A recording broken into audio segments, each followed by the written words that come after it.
प्रस्तुत है यशपाल द्वारा रचित कहानी पर्दा। चौधरी पीरबख्श के दादा चुंगी के महकमे में दारोगा थे। आमदनी अच्छी थी। एक छोटा पर पक्का मकान भी उन्होंने बनवा लिया। लड़कों को पूरी तालीम दी। दोनों लड़के एंट्रेंस पास कर रेलवे में और डाक खाने में बाबू हो गए। चौधरी साहब की जिंदगी में लड़कों के ब्याह और बाल बच्चे भी हुए, लेकिन ओहदे में खास तरक्की ना हुई। वही 30 और 40 रुपए माहवार का दर्जा। अपने ज़माने की याद कर चौधरी साहब कहते, वो भी क्या वक्त थे। लोग मिडिल पास कर डिप्टी कलेक्टरी करते थे और आजकल की तालीम है कि एंट्रेंस तक अंग्रेजी पढ़कर लड़के 30-40 से आगे नहीं बढ़ पाते। बेटों को ऊंचे ओहदे पर देखने का अरमान लिए ही उन्होंने आंखें मूंद ली। इंशाल्लाह चौधरी साहब के कुनबे में बरकत हुई। चौधरी फजल कुर्बान रेलवे में काम करते थे। अल्लाह ने उन्हें 4 बेटे और 3 बेटियां दी। चौधरी इलाही बख्श डाक खाने में थे। उन्हें भी अल्लाह ने 4 बेटे और 2 लड़कियां बख्शी। चौधरी खानदान अपने मकान को हवेली पुकारता था। नाम बड़ा देने पर भी जगह तंग ही रही। दरोगा साहब के ज़माने में जनाना भीतर था और बाहर बैठक में वे मोढ़े पर बैठ नेचा गुड़गड़ाया करते। जगह की तंगी की वजह से उनके बाद बैठक भी जनाने में शामिल हो गई और घर की ड्योढ़ी पर पर्दा लटक गया। बैठक न रहने पर भी घर की इज्जत का ख्याल था, इसलिए पर्दा बोरी के टाट का नहीं, बढ़िया किस्म का रहता। ज़ाहिरा दोनों भाइयों के बाल बच्चे एक ही मकान में रहने पर भी भीतर सब अलग अलग था। ड्योढ़ी का पर्दा कौन भाई लाए? इस समस्या का हल इस तरह हुआ कि दरोगा साहब के ज़माने की पलंग की रंगीन दरियां एक के बाद एक ड्योढ़ी में लटकाई जाने लगी। तीसरी पीढ़ी के ब्याह शादी होने लगे। आखिर चौधरी खानदान की औलाद को हवेली छोड़ दूसरी जगह तलाश करनी पड़ी। चौधरी इलाही बख्श के बड़े साहबजादे एंट्रेंस पास कर डाक खाने में 20 रुपए की क्लर्की पा गए। दूसरे साहबजादे मिडिल पास कर अस्पताल में कंपाउंडर बन गए। ज्यों-ज्यों जमाना गुजरता जाता, तालीम और नौकरी दोनों मुश्किल होती जाती। तीसरे बेटे होनहार थे, उन्होंने वजीफा पाया। चौथे लड़के पीरबख्श प्राइमरी से आगे ना बढ़ सके। आजकल की तालीम माँ बाप पर खर्च के बोझ के सिवा और है क्या। स्कूल की फीस हर महीने और किताबों, कापियों और नक्शों के लिए रुपए ही रुपए। चौधरी पीरबख्श का भी ब्याह हो गया। मौला के कर्म से बीवी की गोद भी जल्दी ही भरी। पीरबख्श ने रोजगार के तौर पर खानदान की इज्जत के ख्याल से एक तेल की मिल में मुंशीगिरी कर ली। तालीम ज्यादा नहीं तो क्या, सफेदपोश खानदान की इज्जत का पास तो था। मजदूरी और दस्तकारी उनके करने की चीजें ना थी। चौकी पर बैठते कलम दवात का काम था। 12 रुपया महीना अधिक नहीं होता। चौधरी पीरबख्श को मकान सितवा की कच्ची बस्ती में लेना पड़ा। मकान का किराया 2 रुपया था। आसपास गरीब और कमीने लोगों की बस्ती थी। कच्ची गली के बीचों बीच गली के मुहाने पर लगे कमेटी के नल से टपकते पानी की काली धार बहती रहती, जिसके किनारे घास उगाई थी। नाली पर मच्छरों और मक्खियों के बादल उमड़ते रहते। सामने रमजानी धोबी की भट्टी थी, जिससे धुआं और सज्जी मिले उबलते कपड़ों की गंध उड़ती रहती। दाई और बीकानेरी मोचियों के घर थे। बाई और वर्कशॉप में काम करने वाले कुली रहते। इस सारी बस्ती में चौधरी पीरबख्श ही पढ़े लिखे सफेद पोश थे। सिर्फ उनके ही घर की ड्योढ़ी पर पर्दा था। सब लोग उन्हें चौधरी जी, मुंशी जी कहकर सलाम करते। उनके घर की औरतों को कभी किसी ने गली में नहीं देखा। लड़कियां 4-5 वर्ष तक किसी काम काज से बाहर निकलती और फिर घर की आबरू के ख्याल से उनका बाहर निकलना मुनासिब न था। पीरबख्श खुद ही मुस्कुराते हुए सुबह शाम कमेटी के नल से घड़े भर लाते। चौधरी की तनख्वाह 15 वर्ष में 12 से 18 हो गई। खुदा की बरकत होती है तो रुपए पैसे की शक्ल में नहीं, आस औलाद की शक्ल में होती है। 15 वर्ष में 5 बच्चे हुए। पहले 3 लड़कियां और बाद में 2 लड़के। दूसरी लड़की होने को थी तो पीरबख्श की वालदा मदद के लिए आई। वालिद साहब का इंतकाल हो चुका था। दूसरा कोई भाई वालदा की फिक्र करने नहीं आया। वह छोटे लड़के के यहाँ ही रहने लगी। जहाँ बाल बच्चे और घर बार होता है, 100 किस्म की झंझटें होती ही हैं। कभी बच्चे को तकलीफ है तो कभी जच्चा को। ऐसे वक्त में कर्ज की जरूरत कैसे ना हो। घर बार हो तो कर्ज भी होगा ही। मिल की नौकरी का कायदा पक्का होता है। हर महीने ही 7 तारीख को गिनकर तनख्वाह मिल जाती है। पेशगी से मालिक को चिढ़ है। कभी बहुत ज़रूरत पर ही मेहरबानी करते हैं। ज़रूरत पड़ने पर चौधरी घर की कोई छोटी मोटी चीज़ गिरवी रखकर उधार ले आते।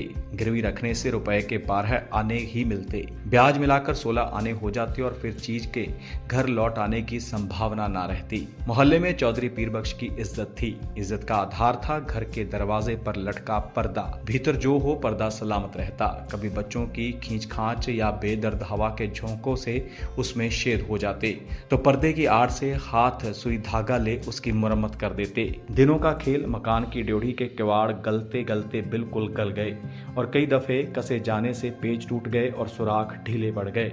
मकान मालिक सुरजू पांडे को उसकी फिक्र ना थी। चौधरी कभी जाकर कहते सुनते तो उत्तर मिलता, कौन बड़ी रकम थमा देते हो, 2 रुपल्ली किराया और वह भी 6 महीने का बकाया। जानते हो लकड़ी क्या भाव है, ना हो मकान छोड़ जाओ। आखिर किवाड़ गिर गए। रात में चौधरी उन्हें जैसे तैसे चौखट से टिका देते। रात भर दहशत रहती कि कहीं कोई चोर ना आ जाए। मोहल्ले में सफेद पोशी और इज्जत होने पर भी चोर के लिए घर में कुछ ना था। शायद एक भी साबित कपड़ा या बर्तन ले जाने के लिए चोर को ना मिलता। पर चोर तो चोर हैं। छीनने के लिए कुछ भी ना हो तो भी चोर का डर तो होता ही है। वह चोर जो ठहरा, चोर से ज्यादा फिक्र थी आबरू की। किवाड़ न रहने पर पर्दा ही आबरू का रखवारा था। वह पर्दा भी तार तार होते होते एक रात आंधी में किसी भी हालत में लटकने लायक न रह गया। दूसरे दिन घर की एकमात्र पुश्तैनी चीज दरी दरवाजे पर लटक गई। मोहल्ले वालों ने देखा और चौधरी को सलाह दी, अरे चौधरी, इस जमाने में दरी यूं काहे खराब करोगे, बाजार से ला टाट का टुकड़ा न लटका दो। पीरबख्श टाट की कीमत भी आते जाते कई दफे पूछ चुके थे। 2 गज टाट 8 आने से कम में ना मिल सकता था। हंसकर बोले, होने दो, क्या है, हमारे यहाँ पक्की हवेली में भी ड्योढ़ी पर दरी का ही पर्दा रहता था। कपड़े की महंगाई के इस जमाने में घर की 5 औरतों के शरीर से कपड़े जीर्ण होकर यूं गिर रहे थे जैसे पेड़ अपनी छाल बदलते हैं। पर चौधरी साहब की आमदनी से दिन में एक दफे किसी तरह पेट भर सकने के लिए आटा के अलावा कपड़े की गुंजाइश कहाँ। खुद उन्हें नौकरी पर जाना होता। पैजामे में जब पैबंद संभालने की ताब न रही तो मार्किन का एक कुर्ता पैजामा जरूरी हो गया। पर लाचार थे। गिरवी रखने के लिए घर में जब कुछ भी ना हो तो गरीब का एकमात्र सहायक है पंजाबी खान। रहने की जगह भर देखकर वह रुपया उधार दे सकता है। 10 महीने पहले गोद के लड़के बरकत के जन्म के समय पीरबख्श को 2 रुपए की जरूरत आ पड़ी। कहीं और प्रबंध ना हो सकने के कारण उन्होंने पंजाबी खान बबर अली खां से 4 रुपए उधार ले लिए थे। बबर अली खां का रोजगार सितवा के उस कच्चे मोहल्ले में अच्छा खासा चलता था। बीकानेरी मोची, वर्कशॉप के मजदूर और कभी कभी रमजानी धोबी सभी बबर मियाँ से कर्ज लेते थे।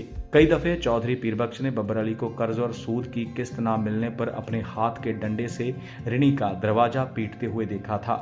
उन्हें साहूकार और ऋणी के बीच बचौवल भी करना पड़ता था। खान को वह शैतान समझते थे, लेकिन लाचार हो जाने पर उसी की शरण लेनी पड़ी। 4 आना रुपया महीने पर 4 रुपया कर्ज मिला।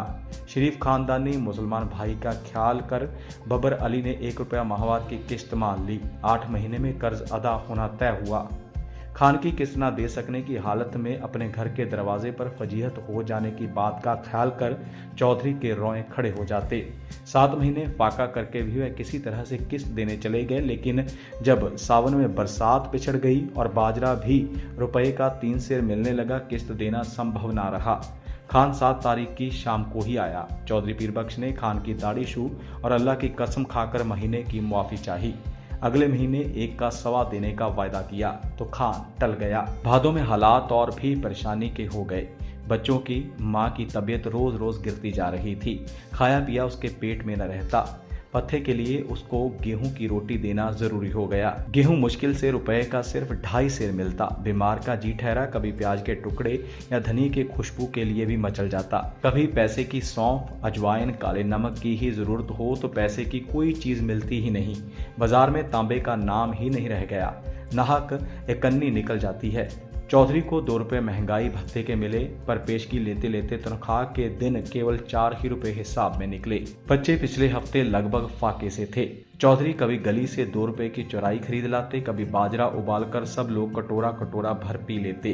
बड़ी कठिनता से मिले 4 रुपयों में से 1.25 रुपया खान के हाथ में धर देने की हिम्मत चौधरी को ना हुई। मिल से घर लौटते समय वे मंडी की ओर टहल गए। 2 घंटे बाद जब समझा खान टल गया होगा और अनाज की गठड़ी ले वे घर पहुंचे। खान के भय से दिल डूब रहा था, लेकिन दूसरी ओर 4 भूखे बच्चे, उनकी मां दूध न उतर सकने के कारण सूखकर कांटा हो रहे गोद के बच्चे और चलने फिरने से लाचार अपनी ज़ईफ मां की भूख से बिलबिलाती सूरतें आंखों के सामने नाच जाती। धड़कते हुए हृदय से वह कहते जाते, मौला सब देखता है, खैर करेगा। 7 तारीख की शाम को असफल हो खान 8 की सुबह खूब तड़के चौधरी के मिल जाने से पहले ही अपना हंडा हाथ में लिए दरवाजे पर मौजूद हुआ। रात भर सोच कर चौधरी ने खान के लिए बयान तैयार किया। मिल के मालिक लालाजी 4 रोज के लिए बाहर गए हैं। उनके दस्तखत के बिना किसी को भी तनख्वाह नहीं मिल सकी। तनख्वाह मिलते ही वह ₹1.25 हाजिर करेगा। माकूल वजह बताने पर भी खान बहुत देर तक गुर्राता रहा।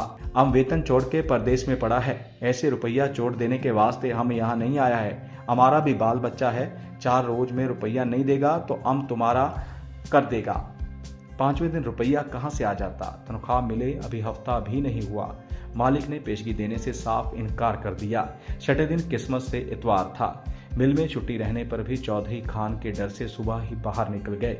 जान पहचान के कई आदमियों के यहाँ गए। इधर उधर की बातचीत कर वह कहते, अरे भाई हो तो 20 आने पैसे तो 2-1 रोज के लिए देना, ऐसे ही जरूरत आ पड़ी है। उत्तर मिला, मियाँ पैसे कहाँ इस जमाने में, पैसे का मोल कोड़ी नहीं रह गया, हाथ में आने से पहले ही उधार में उठ गया तमाम। दोपहर हो गई, खान आया भी होगा तो इस वक्त तक बैठा नहीं रहेगा। चौधरी ने सोचा और घर की तरफ चल दिए। घर पहुंचने पर सुना खान आया था और घंटे भर तक ड्योढ़ी पर लटके दरी के पर्दे को डंडे से ठेल ठेल कर गाली देता रहा। पर्दे की आड़ में बड़ी बीबी के बार बार खुदा की कसम खा यकीन दिलाने पर कि चौधरी बाहर गए हैं, रुपया लेने गए हैं, खान गाली देकर कहता, नहीं, बदजात चोर भीतर में छिपा है, हम 4 घंटे में फिर आता है, रुपया लेकर जाएगा। रुपया नहीं देगा तो उसका खाल उतार कर बाजार में बेच देगा। हमारा रुपया क्या आराम का है? 4 घंटे से पहले ही खान की पुकार सुनाई दी। पीरबख्श के शरीर में बिजली सी दौड़ गई, हाथ पैर सुन्न और गला खुश्क। गाली दे पर्दे को ठेलकर खान के दोबारा पुकारने पर चौधरी का शरीर निर्जीव प्राय होने पर भी निश्चेष्ट न रह सका। वे उठकर बाहर आ गए। खान आग बबूला हो रहा था। पैसा नहीं देने का वास्ते चिपता है। एक से एक बढ़ती हुई 3 गालियां एक साथ खान के मुंह से पीरबख्श के पुरखों पीरों के नाम पर निकल गई। इस भयंकर आघात से पीरबख्श का खानदानी रक्त भड़क उठने के बजाय और भी निर्जीव हो गया। खान के घुटने छू अपनी मुसीबत बतावे मुआफी के लिए खुशामद करने लगे। खान की तेजी बढ़ गई। उसके ऊंचे स्वर से पड़ोस के मोची और मजदूर चौधरी के दरवाजे के सामने इकट्ठे हो गए। खान क्रोध में डंडा फटकार कर कह रहा था, पैसा नहीं देना था, लिया क्यों? तनख्वाह किधर में जाता है? आरामी हमारा पैसा मारेगा, हम तुम्हारा खाल खींच लेगा। पैसा नहीं है तो घर पर पर्दा लटका के शरीफ ज्यादा कैसे बनता? तुम हमको बीबी का गहना दो, बर्तन दो, कुछ तो भी दो, हम ऐसे नहीं जाएगा। बिल्कुल बेबस और लाचारी में दोनों हाथ उठा खुदा से खान के लिए दुआ मांग पीरबख्श ने कसम खाई, एक पैसा भी घर में नहीं है, बर्तन भी नहीं, कपड़ा भी नहीं। खान चाहे तो बेशक उसकी खाल उतार कर बेच ले। खान और भड़क गया, हम तुम्हारा दुआ क्या करेगा, तुम्हारा खाल क्या करेगा? उसका तो जूता भी नहीं बनेगा, तुम्हारा खाल से तो यह टाट अच्छा। खान ने ड्योढ़ी पर लटका दरी का पर्दा झटक लिया। ड्योढ़ी से पर्दा हटने के साथ ही जैसे चौधरी के जीवन की डोर टूट गई। वह डगमगाकर जमीन पर गिर पड़े।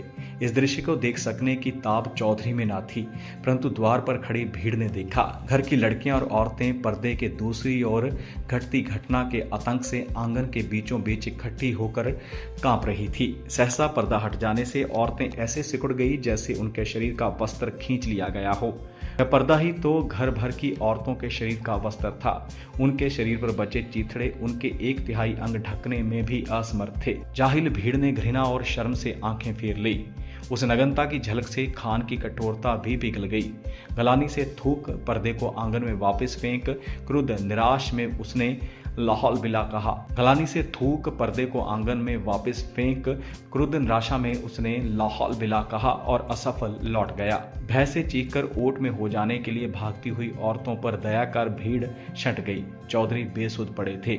जब उन्हें होश आया, ड्योढ़ी का पर्दा आंगन में सामने पड़ा था, परंतु उसे उठाकर फिर से लटका देने का सामर्थ्य उनमें शेष न था। शायद अब इसकी आवश्यकता भी न रही थी। पर्दा जिस भावना का अवलंब है वह मर चुकी थी। तो यह थी यशपाल द्वारा रचित कहानी पर्दा। उम्मीद है आपको ये कहानी पसंद आई होगी। ऐसी ही कहानियां सुनने के लिए जुड़े रहें वाइब्रेंट ट्रेंड्स के साथ।